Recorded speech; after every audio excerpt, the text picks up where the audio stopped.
Les saludo en el amor del Señor. Damos gracias, ¿no es cierto?, a Dios de poder estar dando culto, poder estar, ¿cierto?, con la libertad en nuestro país, de, de poder dar culto, de poder dar gracias al Señor y estar congregados y meditar en su palabra. ¿Sí? Hermanos, nosotros algunos domingos atrás hemos estado viendo acerca de los pactos, ¿cierto? Y bueno, luego el pastor, ¿cierto? Que era un preludio, porque el pastor va a tener estudios de profetas menores, ¿sí? Entonces está muy relacionado con los pactos. Es bueno que eso lo tengamos, ¿cierto? En nuestras mentes, todo lo que tiene que ver con los pactos que ya hemos visto, y eh, va a ser, ¿cierto?, una buena base para poder entender lo que el pastor también nos va a comunicar. Pero hoy, ¿cierto? Él se encuentra en Laja y vamos a hacer un paréntesis, ¿ya? Así que vamos a continuar con Apocalipsis, ¿ya? Vamos a hacer un paréntesis, hermanos, de la serie que hemos estado viendo, y vamos a estar viendo, hemos leído, ¿cierto?, en Apocalipsis, capítulo 14. Vamos a continuar. Hemos estado viendo Apocalipsis, ¿cierto?, pasaje por pasaje. Así que, y bueno, hermanos, hablando de paréntesis, ¿cierto? Habíamos hablado también, ¿cierto? Desde que del capítulo 11, ¿cierto? Perdón. Sí, el capítulo 12, 13 y 14, quiero decir, 12, 13 y 14, es también un paréntesis, ¿cierto? Dentro de la cronología que estamos estudiando. Acá está hablando Apocalipsis del día del Señor. Y el día del Señor no es un día de 24 horas. El día del Señor es un periodo de tiempo que comienza, ¿cierto?, con los juicios en la gran tribulación hasta cielo nuevo y tierra nueva. ¿Ya? Todo eso está considerado dentro del día del Señor, todo un periodo de tiempo. Por eso que eh, el apóstol Pedro, cuando habla de que, ¿cierto?, viene el día del Señor, donde los elementos, ¿cierto?, la tierra va a pasar, los elementos van a pasar ardiendo en fuego, porque todo va a ser consumado en un cielo nuevo y tierra nueva. ¿Ya? Entonces, todo esto es el día del Señor. Ahora, tenemos que capítulo 12, 13 y 14 es otro paréntesis. Habíamos visto, ¿cierto?, unos paréntesis nosotros anteriormente, en donde capítulo 12 y el capítulo 13 como que se vuelve a contar la historia, pero ya desde la perspectiva de Satanás. ¿Ya? El capítulo 14 nos está hablando como de la misma historia, pero de otra perspectiva. Comienza con el cántico de los 144.000, pero que están ya en el monte Sión con el Cordero. O sea, Cristo ya en el monte de Sión, bajando en el monte Sión. Entonces, es como contar la historia desde otro ángulo. Después tenemos el mensaje de los tres ángeles, que lo vimos la vez anterior, cuando vimos Apocalipsis, y ahora vamos a ver desde el versículo 14 al 20, en donde está el juicio a la tierra al final de la gran tribulación. Ya, aquí estamos ya, ¿sí?, terminando la gran tribulación. Esto está visto como desde otra perspectiva. eh, y bueno, tenemos el capítulo 15, donde también es un preludio a juicio, y el capítulo 16, las copas de ira, que dijimos que esto estaba, son como los juicios ya finales, finales, justo antes de la venida de Cristo por segunda vez a la tierra. Así, en ese periodo estamos en forma cronológica, pero obviamente que hay paréntesis que sirven como de zoom explicativo para que nosotros podamos ver también de otra perspectiva lo que eh, se está narrando. ¿Ya? Uno lo ve, ¿cierto?, desde la perspectiva de cómo va avanzando los juicios, por ejemplo, de los sellos, las trompetas, las copas, pero también hay una perspectiva de cómo se gestiona, cómo se gesta esto desde el cielo, ¿ya? O en el capítulo 2, capítulo 13, cómo se fue gestando esto con Satanás, desde el punto de vista de Satanás. Entonces, es como cuando uno ve una película, ¿cierto? Y de repente retrocede un poco para explicar, ¿cierto?, lo actual, ¿eh? Eso, y luego sigue con la narrativa, ¿cierto? Eso es más o menos lo que sucede aquí, como para que no podamos perder la perspectiva. El título del tema, La ciega victoriosa de Cristo, y acá se está em, figurando, ¿cierto?, como una siega de trigo o como una vendimia, ¿cierto?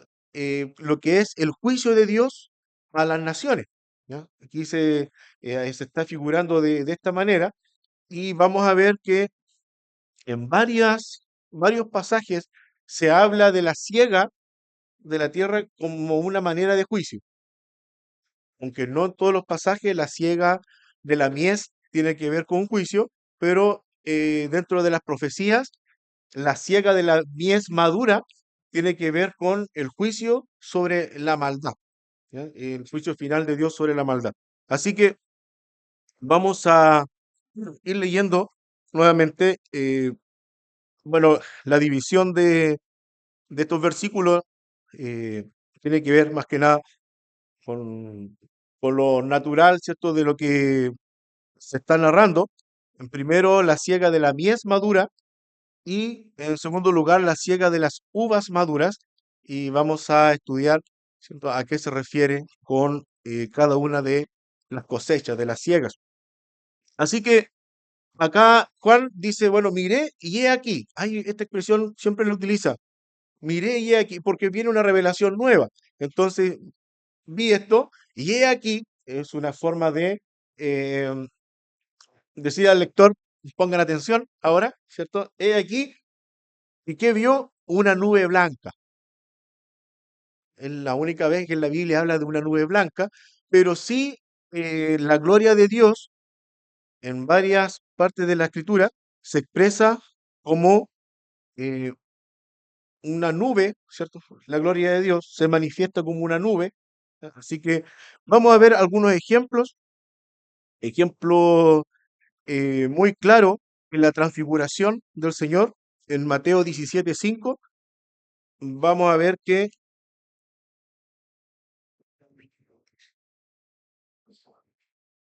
Él sube con tres de sus discípulos a- al monte y ellos vieron su gloria en el monte. ¿Cierto? Hay una transfiguración delante de ellos. Y el versículo 5 dice, mientras él aún hablaba, una nube de luz los cubrió y he aquí una voz desde la nube que decía, este es mi hijo amado en quien tengo complacencia. Eh, no vamos a decir literal que la gloria de Dios es una nube, pero hay una referencia a la gloria de Dios en lo que es una nube, en este caso, ¿cierto? Una nube de luz, una nube brillante. Los hermanos, ¿cierto?, que estudian los idiomas, ¿cierto?, originales, cuando habla de nube blanca, pero es más relacionado a una nube resplandeciente, ¿ya? Que tiene que ver con la gloria de Dios. Y acá el Señor, en la transfiguración, hay una representación de una nube. Ahora, también podemos recordarnos, hermanos, cuando estaba el tabernáculo de reunión en el desierto, ¿se acuerdan? ¿Qué pasaba cuando estaba instalado el tabernáculo? Venía una nube, ¿cierto? Y cubría el lugar santísimo. Ahora, cuando la nube salía del lugar santísimo, se iba, era señal de que había que mover el campamento.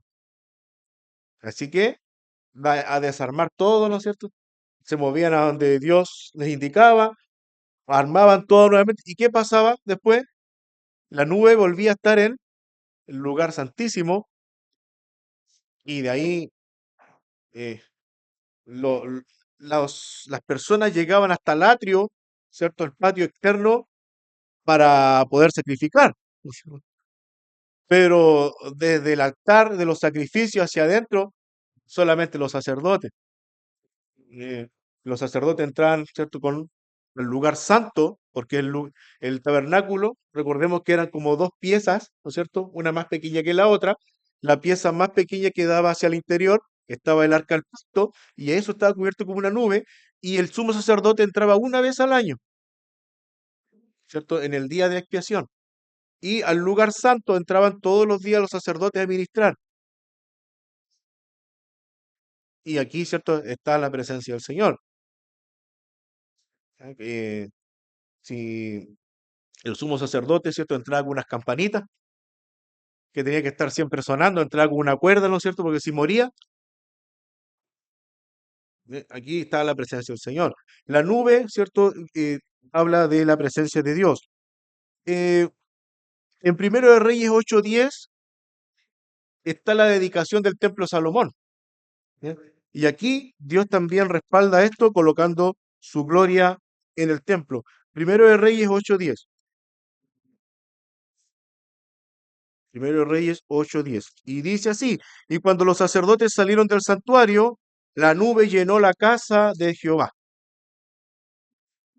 Y ahí ya estaba la presencia de Dios, ¿cierto? Entonces está, se ve, ¿cierto?, esa nube, en donde Dios, ¿cierto?, permite esto para poder manifestar que Él está ahí, que es su presencia. Ahora, lo otro interesante, hermanos, es que en la visión del apóstol Juan, volviendo a Apocalipsis, dice: miré y he aquí una nube blanca, y sobre la nube uno sentado semejante al Hijo del Hombre. Y aquí ya hay una identidad que nos suena, ¿cierto?, muy el Hijo del Hombre, ¿cierto? ¿Quién utilizó ese término para referirse a sí mismo, Hijo del Hombre? El Señor Jesús, ¿cierto? Y de él toma este término para poder decir a los judíos: yo soy el Hijo del Hombre, ¿cierto? Esa es la idea que habla Daniel. ¿Ya? Así que vamos a ir a la profecía de Daniel. Le voy a invitar, hermanos, a que podamos leer en Daniel capítulo 7, versículos 13 y 14. En Daniel capítulo 7, versículo 13 y 14.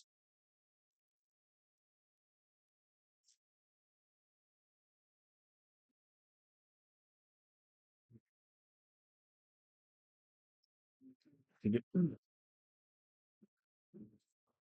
vamos. Daniel capítulo 7, versículo 13 y 14. ¿Ya?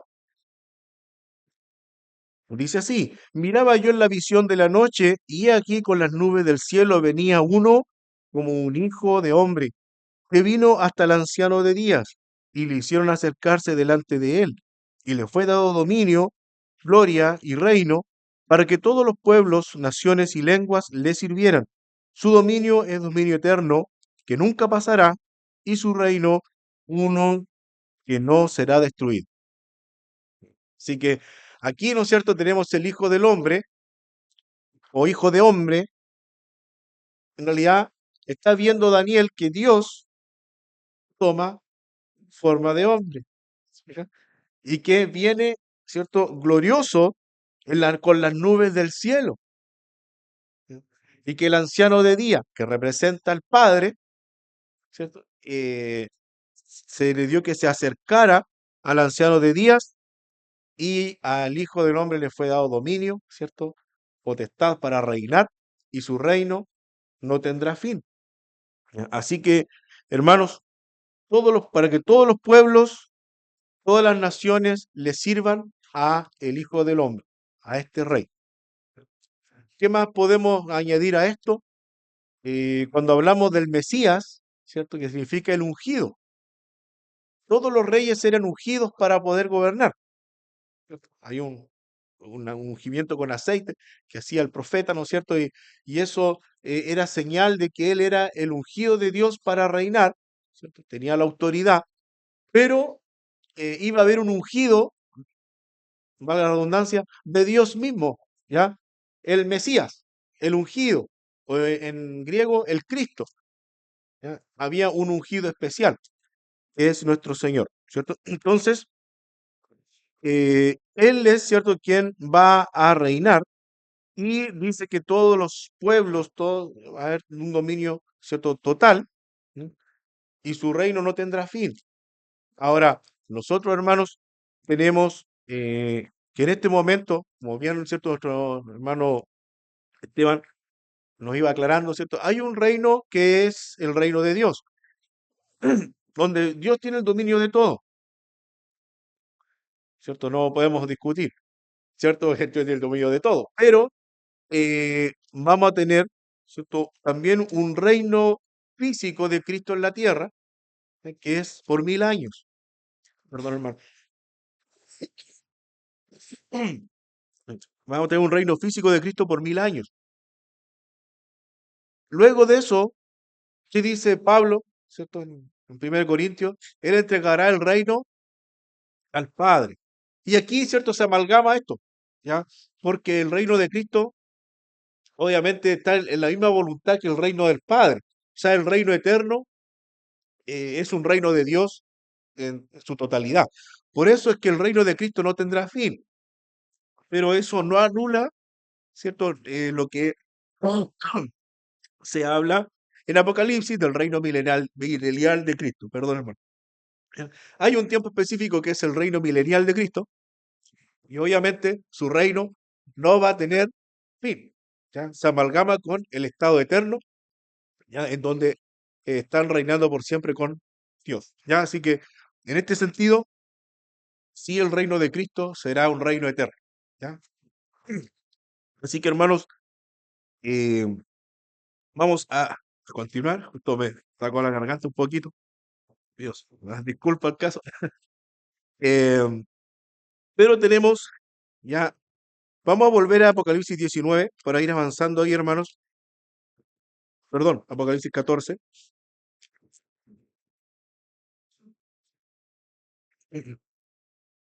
Y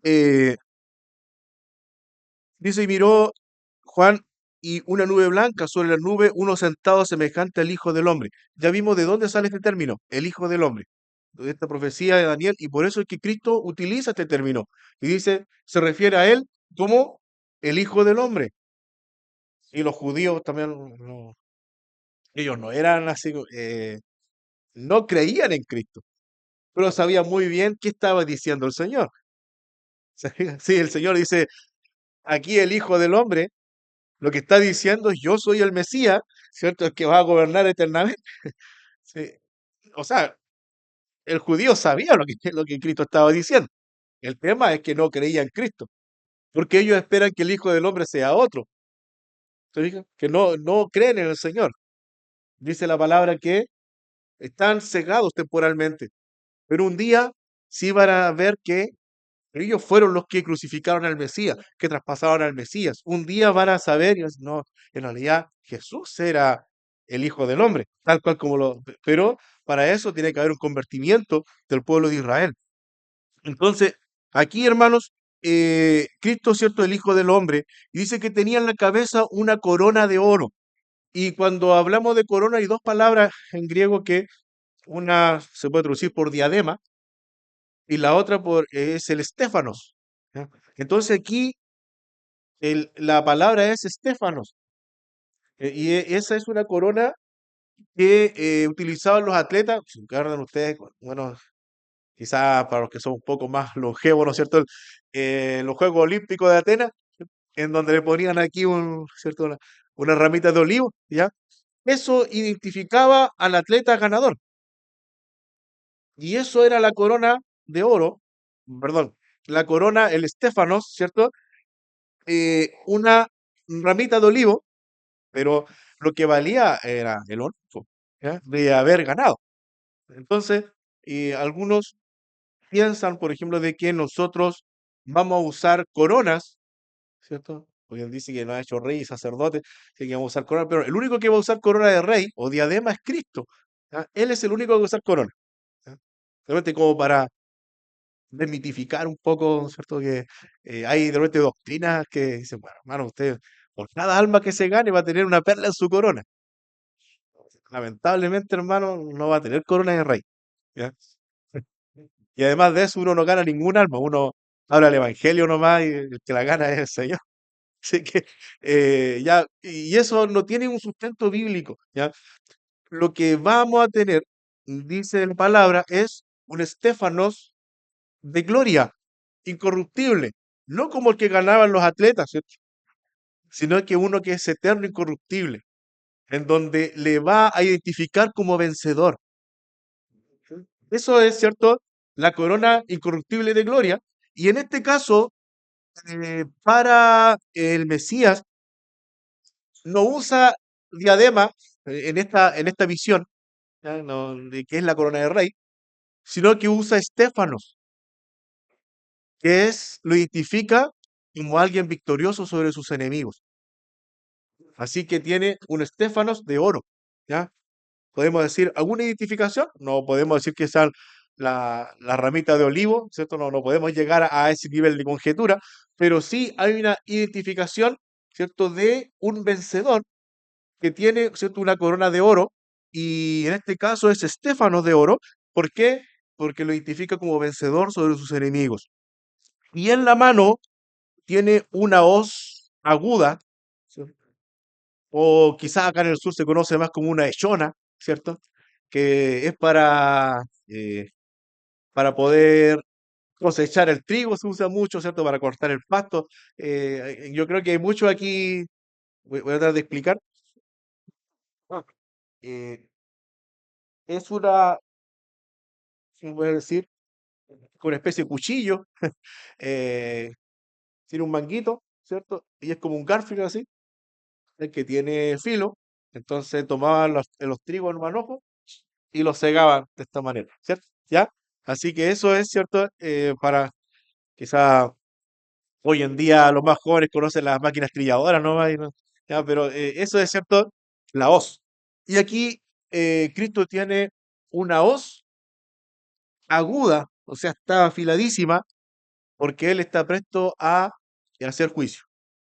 Y aquí hay una variación o sí, un cambio rotundo entre la primera venida del Señor y la segunda venida del Señor.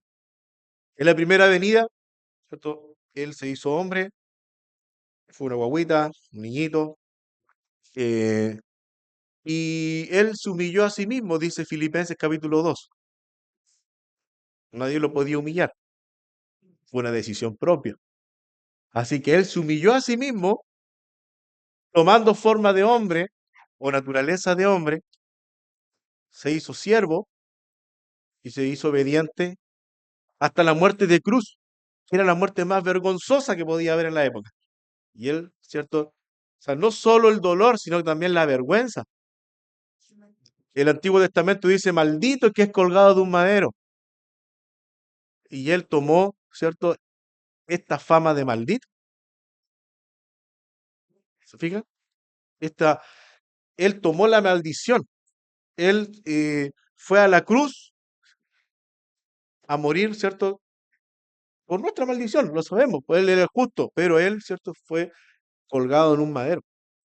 Entonces, hermanos, acá él vino, ¿cierto? Como siervo en su primera venida, pero en su segunda venida vendrá como rey soberano,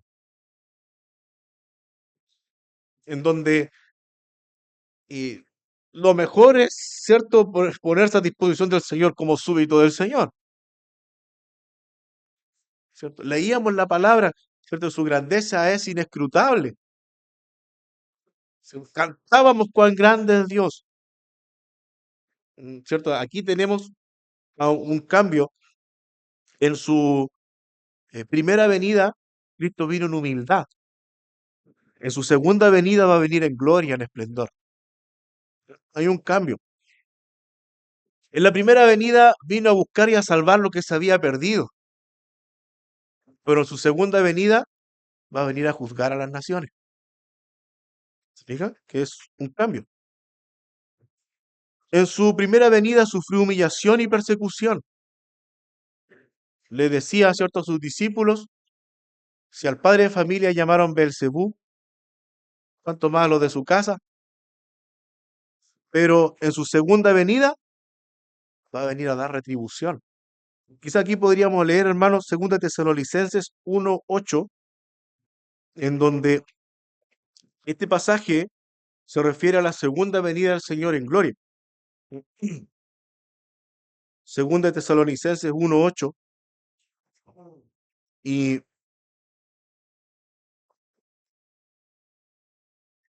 y esto el apóstol Pablo lo da como consolación a hermanos que han recibido mucha persecución, injusticia, por el hecho de ser creyentes en el Señor, así como muchos hermanos hoy en día actualmente en el mundo, en que reciben persecución y que son muertos. Y aquí pasa lo mismo con esta iglesia en Tesalónica. Y, en versículo 8 dice, en llama de fuego para dar retribución a los que no conocieron a Dios ni obedecen al Evangelio de nuestro Señor Jesucristo, los cuales sufrirán pena de eterna perdición, excluidos de la presencia del Señor y de la gloria de su poder, cuando vengan aquel día para ser glorificado en sus santos y ser admirado en todos los que creyeron, por cuanto nuestro testimonio ha sido creído entre vosotros. Así que aquí en su segunda venida Cristo viene a dar la retribución, el verdadero pago. Así que en la primera venida vino como un sembrador a darnos, ¿cierto?, el Evangelio. En su segunda venida viene como un segador a cosechar, ¿cierto?, lo que está listo para ser castigado por su maldad. Así que, hermanos, aquí tenemos esta cosecha. eh, y bueno, vamos a ver, hermanos, que está él presto a juzgar. Si volvemos a Apocalipsis capítulo 14, perdón, que es lo que nosotros estamos viendo, versículo 15,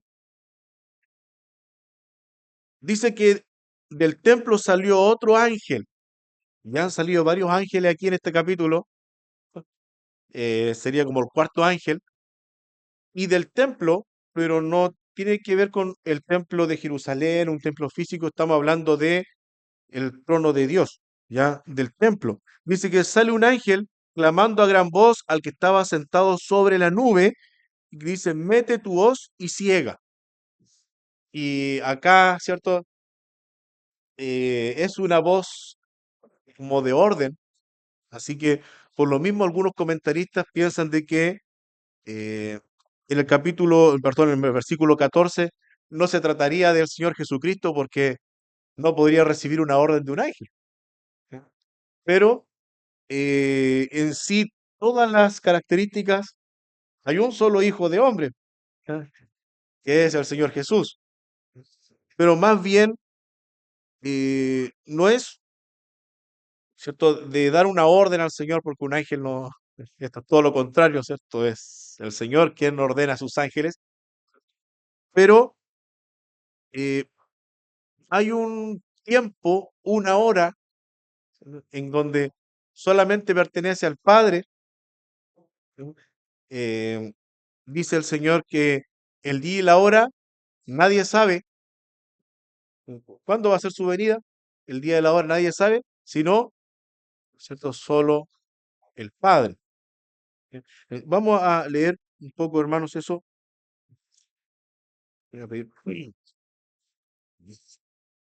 En Marcos 13:32, ¿cierto? Que hay un paralelo también en Mateo 24, pero vamos a leer el versículo de Marcos 13,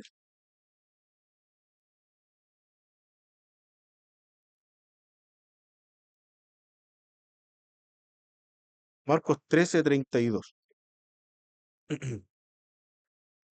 Y que dice así.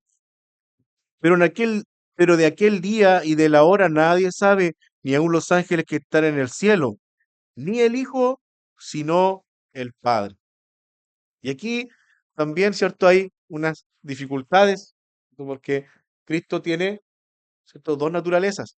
En su naturaleza humana, ¿cierto? Él no, no le iba a estar mintiendo a los discípulos, no, saben que pero sí en su naturaleza divina, ¿cierto? Hay una estrecha comunión con el Padre. Sin embargo, el día, el momento de su venida, Dice que el Padre es quien va a decir, esta es la hora y este es cierto, es el día.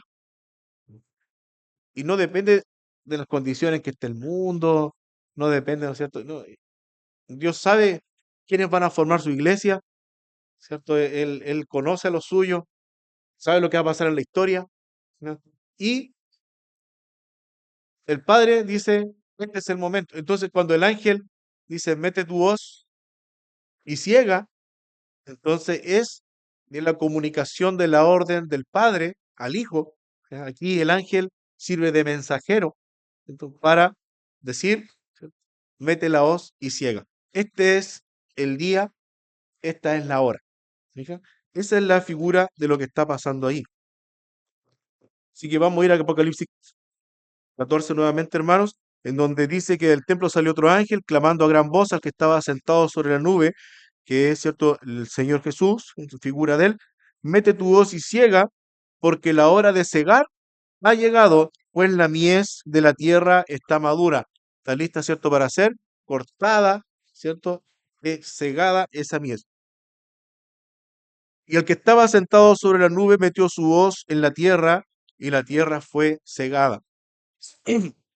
Esta ciega, hermanos, tiene que ver con juicios, ¿no? Con un juicio de parte del Señor. Y acá estos juicios, hay ciertos comentaristas que unen estas dos cosas, tanto la mies como la, la vendimia que ocurre como parte de un mismo suceso, pero hay dos cosas que todavía están por venir. Una es que se derramen las copas de ira, y lo otro es una batalla de las naciones hacia Israel para eliminar a Israel, y que Dios va a defender a Israel, es Armagedón. Y eso está por suceder al final de la gran tribulación. Entonces, esto, ¿cierto? De la cosecha del trigo tiene que ver con el castigo de la maldad del hombre a través de las copas de ira. Y lo que vamos a ver ahora, la cosecha de las uvas maduras, tiene que ver el juicio sobre esas naciones que van a hacer guerra contra Israel y van a estar, ¿cierto?, en el campo de Armagedón, o en otros pasajes sale de Megiddo, en otras partes sale del valle de Josafat. Todas esas cosas las vamos a ver ahora, hermano, ¿ya? Así que eh, aquí tenemos, ¿cierto?, lo que es la cosecha de grano, el grano de trigo, la cosecha de la uva, que son dos temas de la agricultura, y, eh, y esto está, ¿cierto?, cuando se aproxima ya la parte más culminante de la gran tribulación. En cuanto a la siega de las uvas maduras, que es la segunda parte, vamos a leer versículo 17, Apocalipsis 14, 17, y dice así: salió otro ángel del templo que está en el cielo, ¿ya? Hablando del templo del cielo, teniendo también una hoz aguda. Y bueno, uno cuando habla de vendimia, ¿cierto? Hoy en día existen tijeritas, ¿cierto? Otras, pero también existe una hoz más pequeña, ¿ya? Es un cuchillito encorvado más pequeño para poder sacar uvas, ¿ya? Y aquí usa esa figura también como un juicio para poder cortar las uvas maduras. Dice, y salió del altar otro ángel. Estamos hablando del templo en el cielo, en donde hay un altar y que dice que este altar tenía poder sobre el fuego. ¿Sí? Y llamó a gran voz al que tenía la hoz aguda, ¿cierto? Para poder cosechar, diciendo, mete tu hoz aguda y vendimia los racimos de la tierra, porque sus uvas están maduras. Así que, hermanos, el altar que nosotros habíamos hablado antes de un altar, está expresado también en Apocalipsis 6:11. Vamos a volver un poquito atrás, hacia el quinto sello. Apocalipsis 6:11,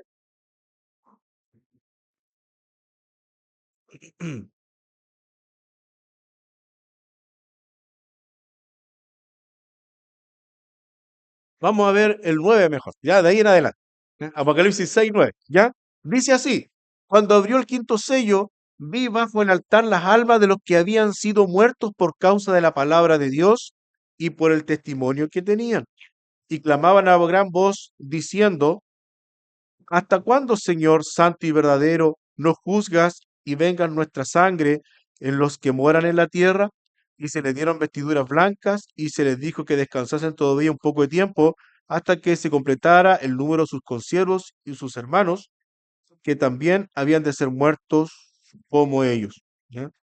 Así que aquí ven, vi bajo el altar. Y acá, ¿no es cierto?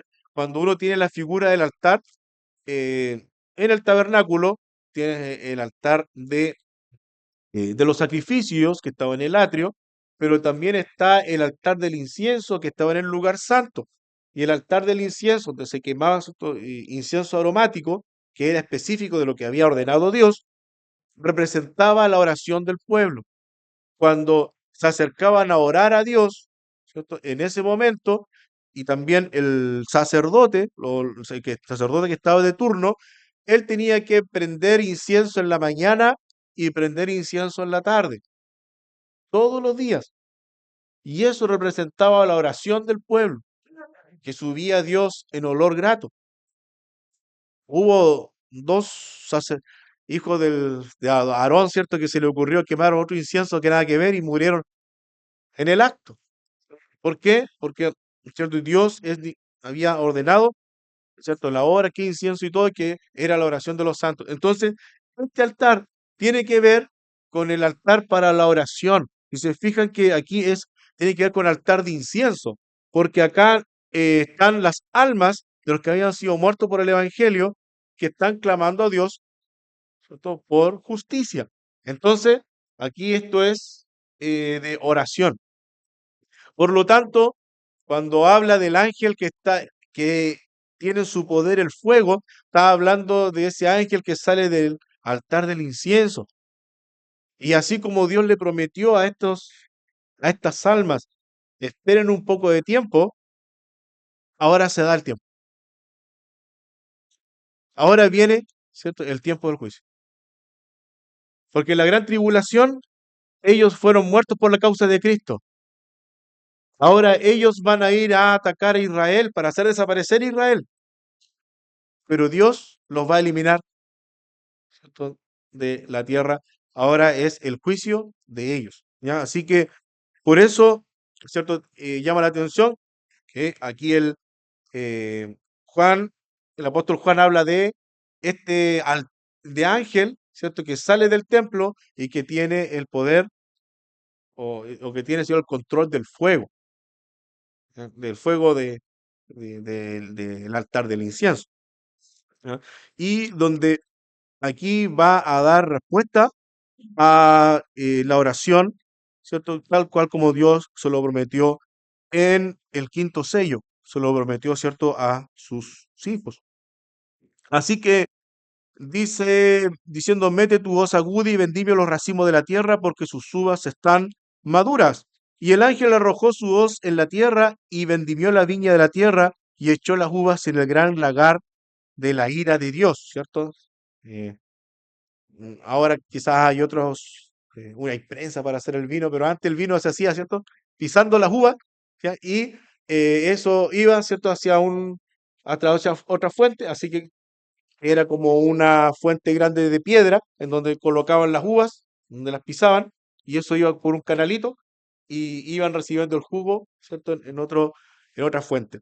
Y aquí el pisar el lagar de la ira de Dios, ¿cierto?, tiene que ver con el poder hacer juicio, ¿cierto?, sobre estas personas. Así que, hermanos, vamos a ir un poquito al Antiguo Testamento para poder entender luego esta expresión. Versículo 20 dice, y fue pisado el lagar fuera de la ciudad, y del lagar salió sangre hasta los frenos de los caballos. Será un metro, poco más, ¿cierto? Que salió sangre. Algunos comentaristas dicen que, bueno, a lo mejor salpicó sangre. Cuesta un poco imaginarse, ¿sí? porque dice que por 1600 estadios. Y hay algunas, si uno se va a las tablas de medida atrás, ¿cierto? La Biblia dice que un estadio son 181,85 metros. Entonces, si 1600 estadios vendrían siendo 290,96 kilómetros. Es cierto, una mortandad tremenda. Aquí, ¿cierto? Hay miles de personas que mueren en este acto. Así que por eso le voy a invitar a que vayamos al Antiguo Testamento y después vamos a volver a Apocalipsis. Joel, capítulo 3 versículo 13. Vamos a leer ahí, hermanos. Joel, capítulo 3.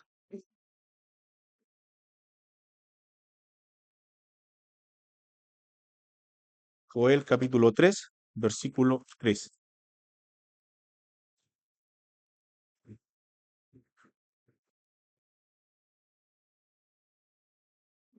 ¿Ya? Habla del juicio de Jehová sobre las naciones. Y aquí vamos a identificar algunas palabras. ¿Ya? Fíjense. Joel, capítulo 3 versículo 13. Echad la hoz, porque la mies está ya madura. Venid, descended, porque el lagar está lleno, rebosan las cubas, porque mucha es la maldad de ellos. Y el versículo 14 dice, muchos pueblos en el valle de la decisión, porque cercano está el día de Jehová en el valle de la decisión. Tiene que nos habla de un lugar. Dios va a llevar a miles de personas a un lugar, al valle de la decisión, y va a ejecutar este juicio que está en Apocalipsis. Vamos a leer ahora, hermanos, mucho en Ezequiel, ¿ya? Es- También está una profecía de lo mismo, capítulo 38 y capítulo 39. No vamos a leer todo, pero vamos a detenernos harto en Ezequiel. Le voy a pedir, hermanos, que podamos abrir Ezequiel, capítulo 38.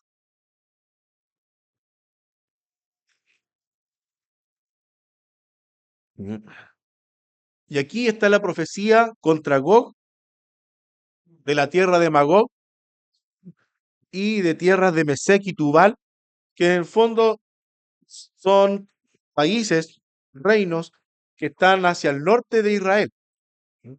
Y que ellos van a ir a atacar a Israel, pero no solo va a ser ellos, sino que también de los demás puntos cardinales van a ir a atacar a Israel.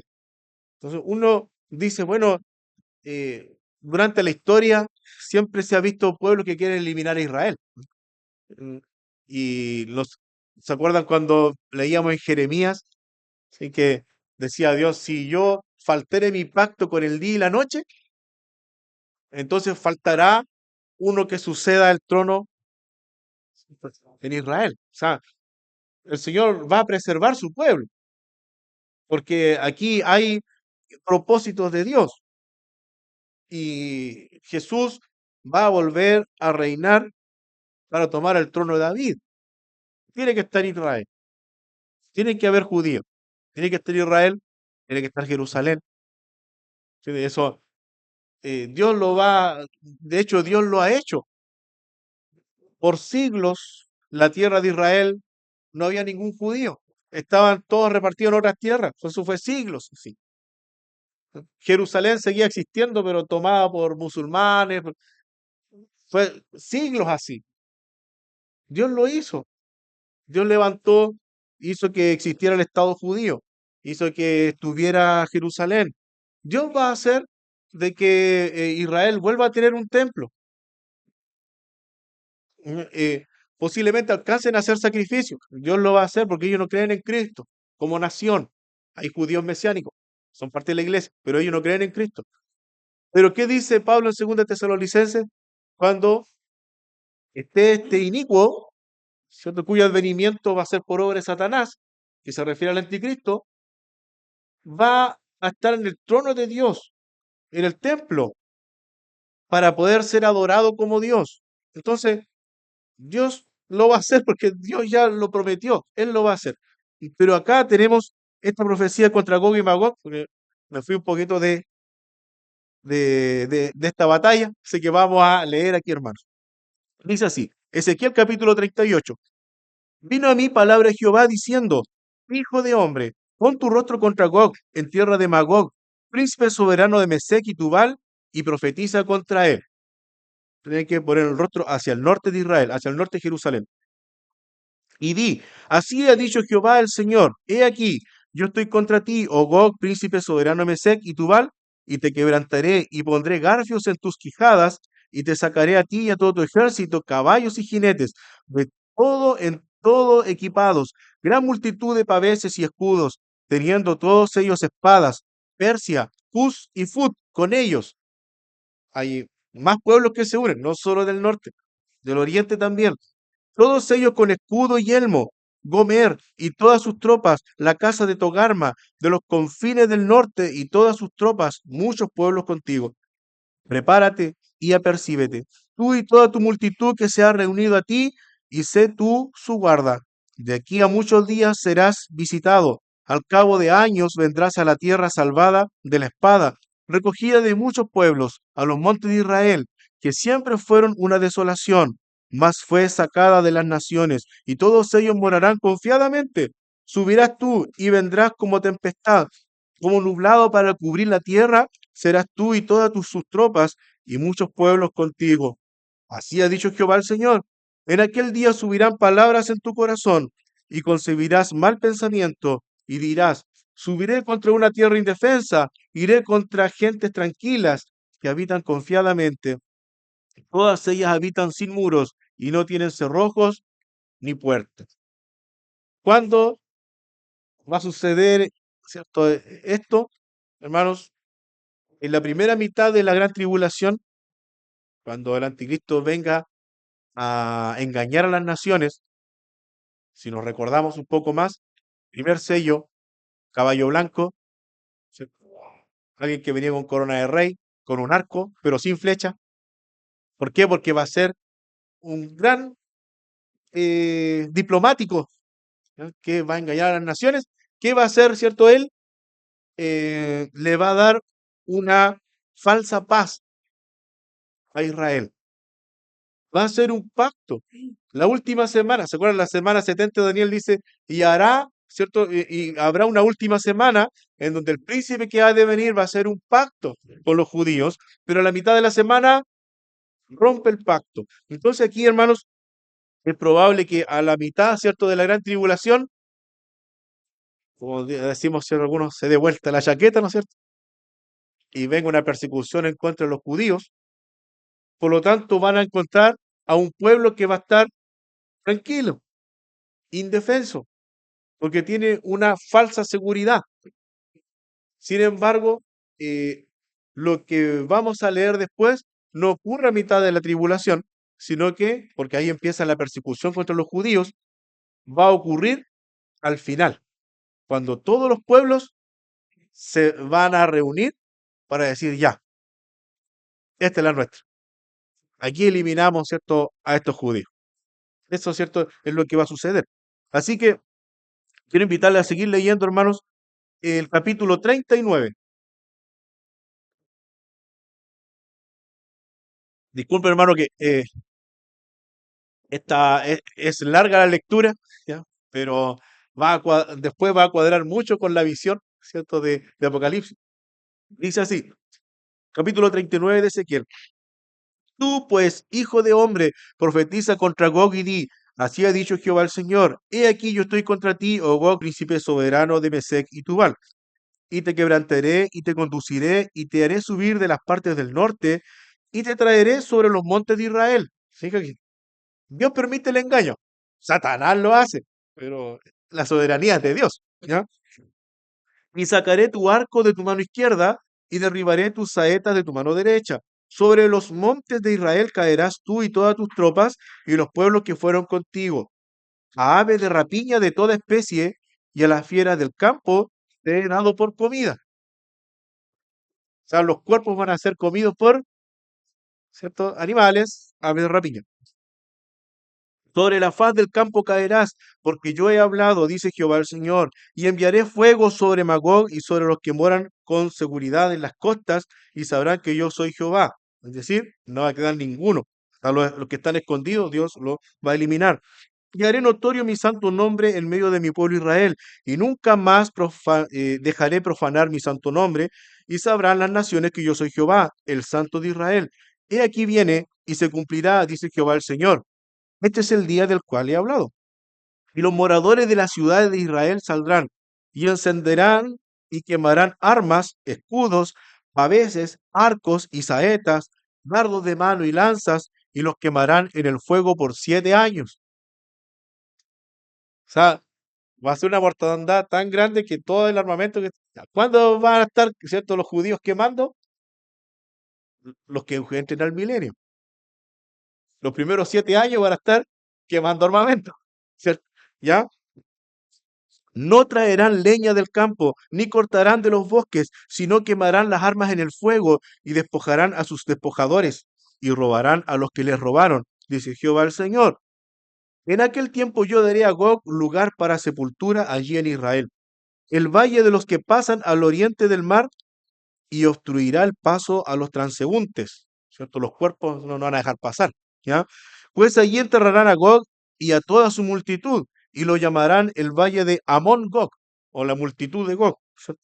Y la casa de Israel los estará enterrando por 7 meses, 7 meses enterrando cuerpos. Esto ya va a ser, ¿cierto? En el tiempo del milenio, ¿ya? Para limpiar la tierra. Los enterrará todo el pueblo en la tierra, y será para ellos célebre el día en que yo sea glorificado, dice Jehová el Señor. Y tomarán hombres a jornal que vayan por el país, por los que viajen, para enterrar a los que queden sobre la faz de la tierra, a fin de limpiarla. Al cabo de 7 meses harán el reconocimiento. Y pasarán los que irán por el país, y el que vea los huesos de algún hombre pondrá junto a ellos una señal, hasta que los entierren los sepultureros en el valle de Amón. Y también el nombre de la ciudad será Amona, y limpiarán la tierra. Y tú, hijo de hombre, así ha dicho Jehová el Señor: di a las aves de toda especie y a toda fiera del campo: juntaos y venid, reunidos de todas las partes, a mi víctima que sacrifico para vosotros, un sacrificio grande sobre los montes de Israel. Comeréis carne y beberéis sangre, comeréis carne de fuertes y beberéis sangre de príncipes de la tierra, de carneros, de corderos, de machos cabríos, de bueyes y de toros, engordados todos en Basán. Comeréis grosura hasta saciaros, y beberéis hasta embriagaros de sangre de las víctimas que para vosotros sacrifiqué. Y os saciaréis de mi mesa, de caballos y de jinetes fuertes, y de todos los hombres de guerra, dice Jehová el Señor. Hasta ahí vamos a leer en Ezequiel.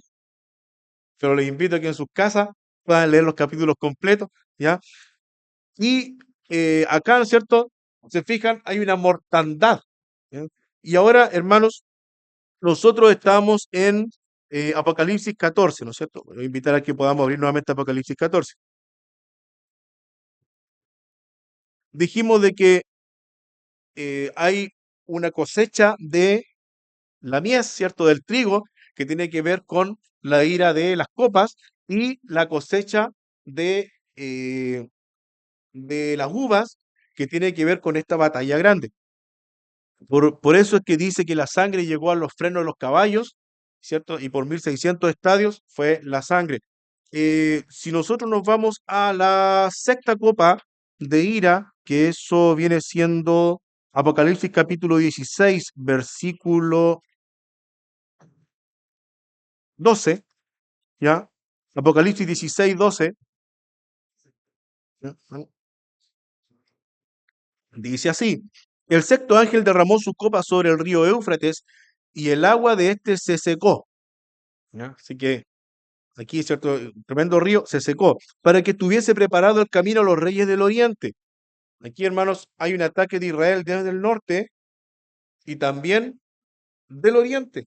Hay personas que van a decir: aquí está el paso listo, lo hacemos acá y atacamos a Israel, ¿cierto? Y los encerramos hacia el mar Mediterráneo, ¿cierto? Los eliminamos a todos, ¿ya? Eso, entonces dice: vi salir de la boca del dragón y de la boca de la bestia y de la boca del falso profeta tres espíritus inmundos a manera de ranas. No son ranas reales, ¿cierto? Son demonios, ¿ya? Pues son espíritus de demonios que hacen señales y van a los reyes de la tierra en todo el mundo para reunirnos a la batalla de aquel gran día del Dios Todopoderoso. Leímos en Joel, ¿cierto? El valle de la decisión. Ya Dios está reuniendo a todos los enemigos de Israel a la frontera para esta gran batalla. Versículo 15. He aquí, yo vengo como ladrón. Bienaventurado el que vela y guarda sus ropas para que no ande desnudo y vean su vergüenza. Y los reunió en el lugar que en hebreo se llama Armagedón. ¿Ya? Y aquí los reúne en la batalla. Vamos a avanzar un poco más en Apocalipsis porque vienen otros paréntesis más, que es de la condenación de la gran ramera, ¿cierto? La condenación de Babilonia, pero nos vamos a ir a Apocalipsis capítulo 19. Así que le voy a invitar a que vayamos a Apocalipsis capítulo 19.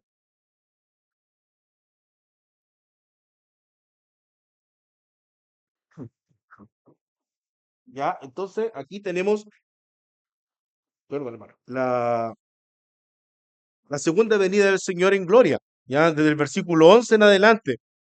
El jinete del caballo blanco, Cristo viene en gloria. Y en el versículo 17, fíjense, vamos a leer, ¿ya? Y aquí, ¿cierto? Les va a hacer sentido lo que leímos largamente en Ezequiel. Dice, y vi a un ángel que estaba en pie en el sol, y clamó a gran voz diciendo a todas las aves que vuelan en medio del cielo, venid y congregaos a la gran cena de Dios, para que comáis carne de reyes y de capitanes, y carne de fuertes, carne de caballos y de sus jinetes, y carne de todos, libres y esclavos, pequeños y grandes. Y vi a la bestia, a los reyes de la tierra y a sus ejércitos reunidos para guerrear contra el que montaba el caballo y contra su ejército. Y la bestia fue apresada y con ella el falso profeta que había hecho delante de ella las señales con las cuales había engañado a los que recibieron la marca de la bestia y habían adorado su imagen. Estos dos fueron lanzados vivos dentro de un lago de fuego que arde con azufre. Y los demás, dice, fueron muertos con la espada que salía de la boca del que montaba el caballo. Y todas las aves se saciaron de las carnes de ellos. Ahora, es una espada que sale de la boca del Señor sea una espada de juicio. Él con pronunciar la palabra, dice, ahora va el juicio, los ángeles, ¿cierto?, ejecutan esto, y hay una matanza de todos los que querían, ¿cierto?, eliminar a Israel. Y eso es Armagedón. Y eso es al final de la gran tribulación. Es un juicio de Dios al final de la gran tribulación. A tal punto que dice que la sangre llega a los frenos de los caballos. Eso es cierto lo que sucede en esta etapa. Ahora, hermanos, hay otro pasaje que a uno lo puede entender a confundir. El capítulo 20 de Apocalipsis habla del milenio. Y vamos a leer el capítulo 20, versículo 7. ¿Ya? Eh, Hermanos, aquí Cristo va a decidir quién pasa a su reino milenial y quién muere. ¿Ya? Cuando el Señor, ¿cierto?, hablaba, decía, dos estarán moliendo en un molino. Uno será tomado y el otro será dejado. Dos estarán en el campo, dos estarán durmiendo.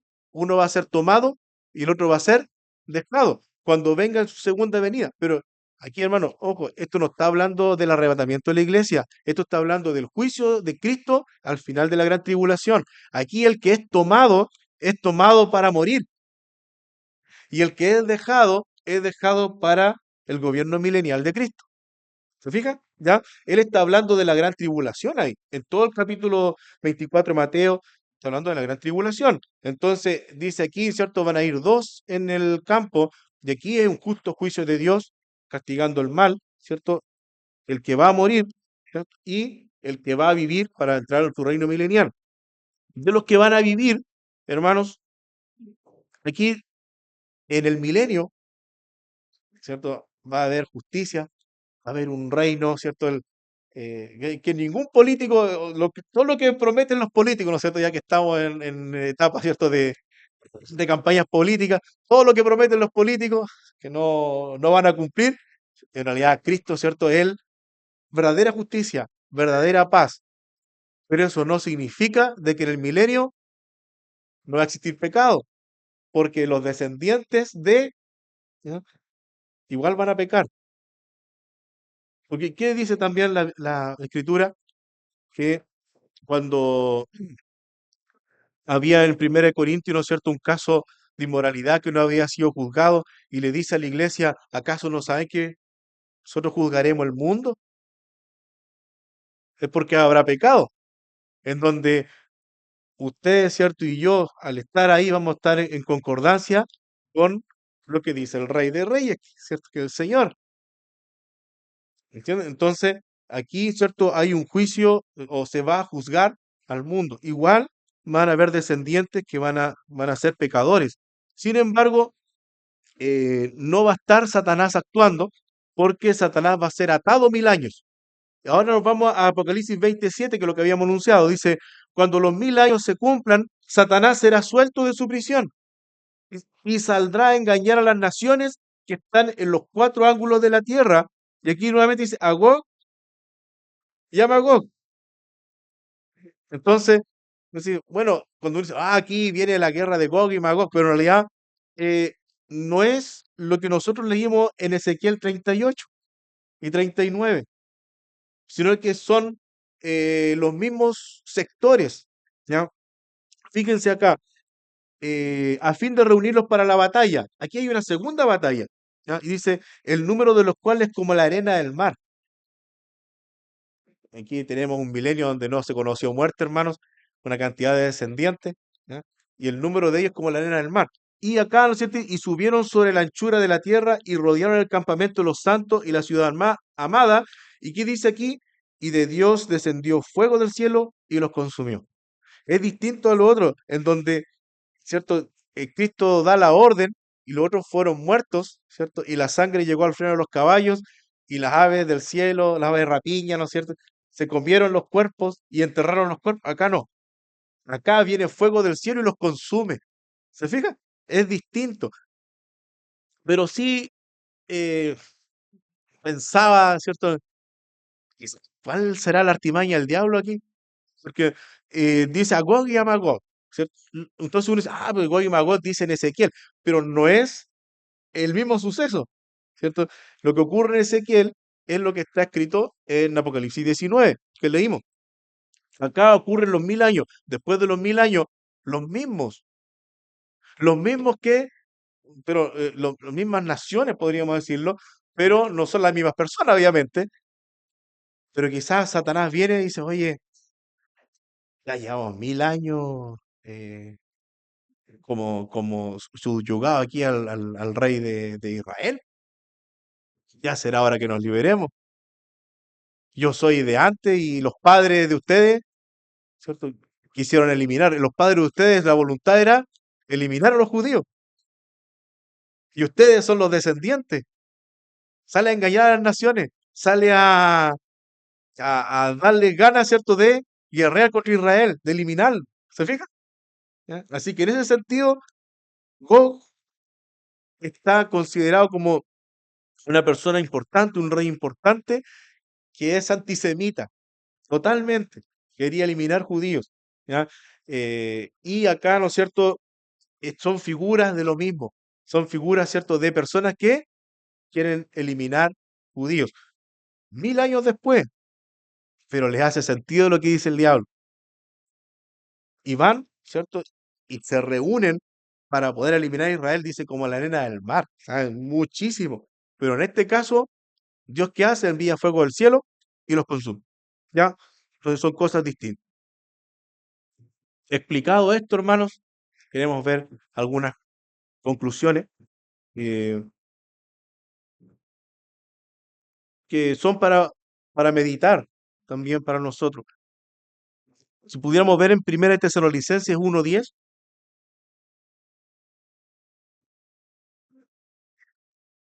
es la situación de la iglesia, los que están en Cristo. ¿Ya? 1 Tesalonicenses 1:10. Dice así, y esperar de los cielos a su Hijo, al cual resucitó de los muertos, a Jesús, quien nos libra de la ira venidera. La iglesia no está aquí, pero el que está en Cristo, a los que están, los que Jesús es su Señor, los que están en Cristo, Jesús los libra de la ira venidera. Ellos no pasan por todos estos juicios. ¿Ya? Ahora, en el mundo, hermanos, todo transcurre como nada. No puede blasfemar de Dios, ¿no es cierto? Se atacan cristianos, no puede también pecar y como que no pasara nada. Pero no es que Dios no lo tome en cuenta. ¿No? Un día Dios va a juzgar a las naciones con justo juicio. En Romanos capítulo 2 sí, Romanos capítulo 2 versículo 4, Romanos capítulo 2 versículo 4, dice así: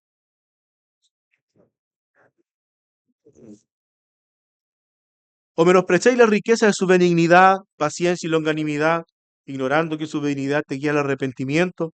Pero por tu dureza y por tu corazón no arrepentido, atesoras para ti mismo ira para el día de la ira y de la revelación del justo juicio de Dios.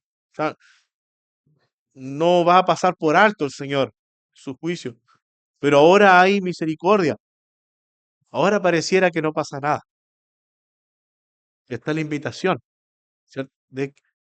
Dice, si oyeres hoy su voz, dice Hebreos, no endurezcáis vuestros corazones. Esta es la invitación de estar en Cristo, ¿ya? Para que seamos salvos de la ira venidera. Pero si no, vamos a estar en la ira venidera. No puedo decir, usted va a estar en la gran tribulación, si es que no está en Cristo.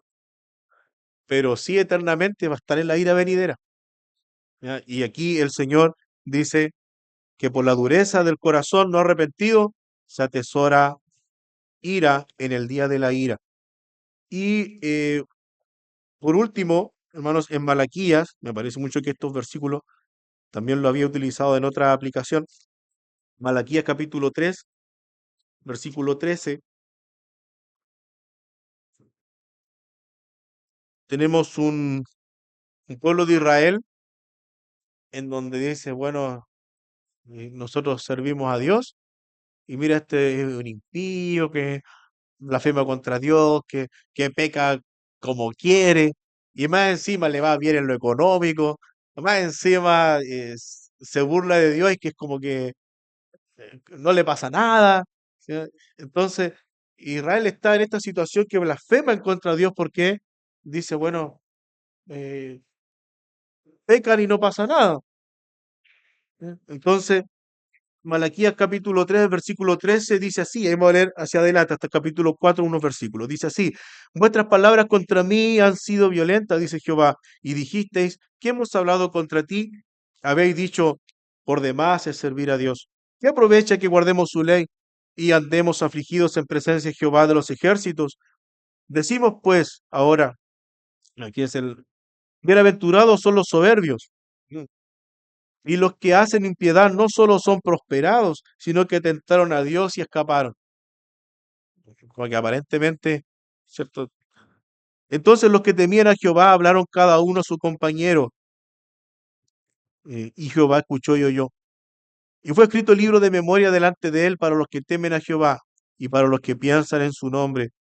Y serán para mí especial tesoro, ha dicho Jehová de los ejércitos, en el día en que yo actúe. Y los perdonaré, como el padre que perdona a su hijo que le sirve. Entonces os volveréis y discerniréis la diferencia entre el justo y el malo, entre el que sirve a Dios y el que no le sirve. Porque aquí viene el día ardiente como un horno, y todos los soberbios y todos los que hacen maldad serán estopa. Aquel día que vendrá los abrazará, ha dicho Jehová de los ejércitos, y no le dejará ni raíz ni rama. Mas a vosotros los que tenéis mi nombre, nacerá el sol de justicia, y en sus alas traerá salvación, y saldréis y saltaréis como becerros de la manada.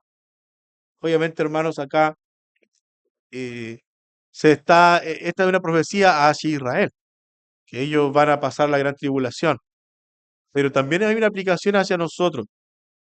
A veces uno dice, bueno, y yo trato de corregir mi vida conforme a la palabra del Señor, pero un día vamos a ver la diferencia entre los que sirvieron a Dios y los que no le sirvieron.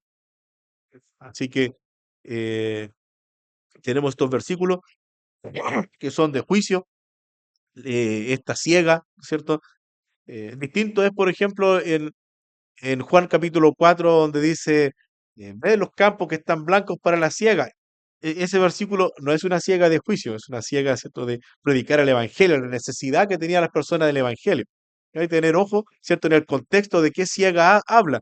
Pero acá y en varios pasajes también habla de la siega o de vendimia o de referente a juicio.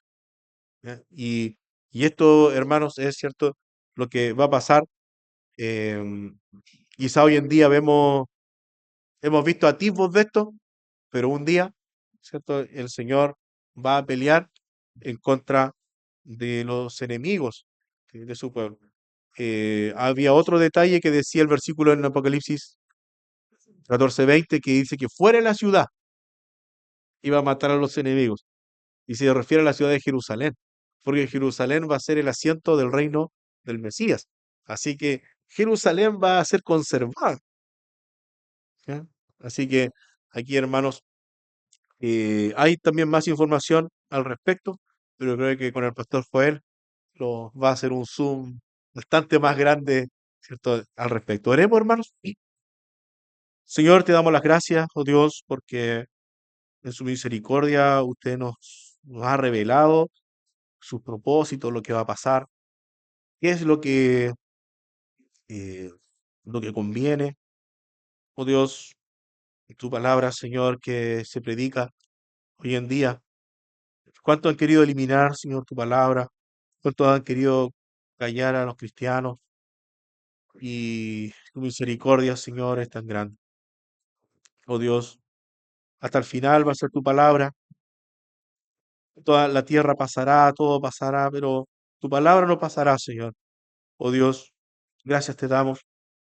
Gracias te damos, Señor, por tu revelación, por lo que, Señor, tú nos das cada día. Oh Dios, que podamos, Señor, meditar en esto, en que un día, Señor, el mundo va a ser juzgado. Mas tú, Señor, eh, has librado, Señor, nuestras vidas de este juicio, porque el juicio lo recibiste tú en la cruz del Calvario. Y te damos las gracias, Señor, por ello, por haber pagado, Señor, la maldición que era, Señor, sobre nuestras vidas. Te damos gracias en el nombre de Jesús. Amén.